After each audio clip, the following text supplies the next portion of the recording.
জয় গুরু। মহিলারা কি করে ঠাকুরের কাজ করবেন?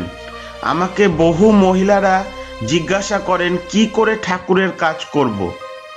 অনেকে বলেন আমার বাড়ি থেকে বেরোনোর স্বাধীনতা নেই, কেউ বলেন ছেলে ছোট বেরোতে পারি না, কেউ বলেন সন্ধ্যাবেলা ঘরে সন্ধ্যা আরতি করতেই হয়, নইলে শাশুড়ি রাগ করেন, তাই ডিপি ওয়ার্ক করতে পারি না, আমি কি করব, ইত্যাদি ইত্যাদি।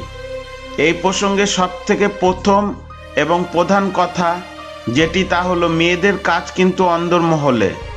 আজ যখন ডিপি ওয়ার্ক করতে যায়, যারা দীক্ষা নিয়ে সব কিছু ছেড়ে দিয়েছেন, সেই সব পরিবারে খুব কমন লক্ষণ হলো বাড়ির মা ইষ্টপানা নন, নাম কাউ আসতে করেন অথবা করেন না। তাই বাড়ির কেউ যাজিত হয়নি, ঠাকুর কেন্দ্রিক হয়নি এবং ধীরে ধীরে ছেড়ে গেছে। যখন ছেড়ে গিয়ে বিপদে পড়েছে তখন মা হঠাৎ তারপর হয়ে উঠলেন হয়তো, এবং ঠাকুর ঠাকুর করতে শুরু করলেন এবং ভাবলেন পুরো পরিবার সেই মুহূর্তে থেকে ঠাকুরের হবে। কিন্তু বাস্তবতা এত রোমান্টিক না। মেয়েদের প্রধান ঠাকুরের কাজই হলো নিজের দৈনন্দিন জীবনে শ্রী শ্রী ঠাকুরের সংস্কারে অভ্যস্ত হয়ে সুচলনে চলা, ঘরে পজিটিভ পরিবেশ তৈরি করা। এজন্য প্রচুর বাধা বিপত্তি আসতে পারে, কিন্তু ঝগড়া বিবাদ না করে সেবা পরায়ণ থেকে নিজের লক্ষ্য ধরে রাখা এবং ধীরে ধীরে সবাইকে ভাবমুখর করে তোলার চেষ্টা করা।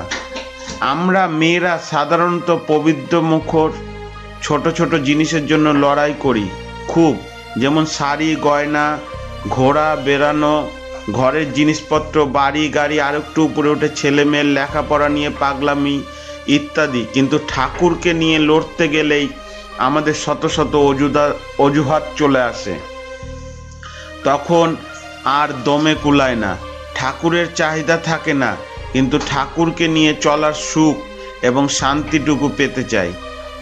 কিন্তু ঠাকুরকে নিয়ে চললে বাকি সব যে ঠিক হয়ে যায় এ কথা বুঝি না। পড়া করে ছেলে মেয়েদের সৎসঙ্গে যেতে দেই না, আহা ঘুমাক একটু বলে উঠিয়ে প্রার্থনা বসাই না, ঠাকুরের গ্রন্থপাঠে অভ্যস্ত করে তুলি না। আর কটা দিন একটু মাছ মাংস খেয়ে নিক, বড় হয়ে স্বস্তিনি নেবে, বড় হয়ে তখন আর কাজ হয় না। মেয়েদের আসল ঠাকুরের কাজ এটাই।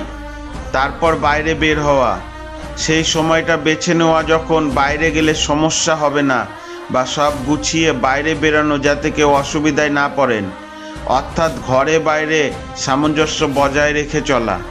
বাইরে খুব হৈ হৈ করলাম, কিন্তু ঘরের ভিত আলগা রইল, তা ভেঙে পড়বেই। ওই হৈ হৈ লোকের চোখ ভোলাতে পারে, কিন্তু দিনের শেষে প্রাপ্তির হাত খালিই থাকে।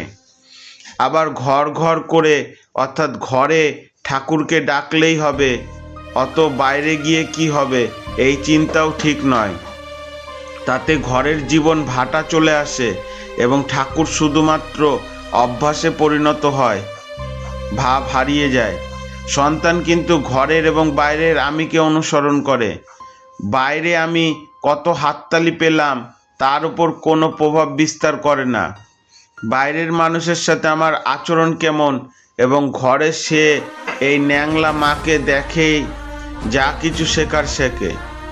যদি সে দেখে মা চেষ্টা করছে ঠাকুরের মানুষ হতে, কিন্তু ততটা পেরে উঠছে না, সেই চেষ্টারও দাম আছে, কিন্তু চালাকির কোনো দাম নেই, তাতে শুধু ধ্বংসই আছে।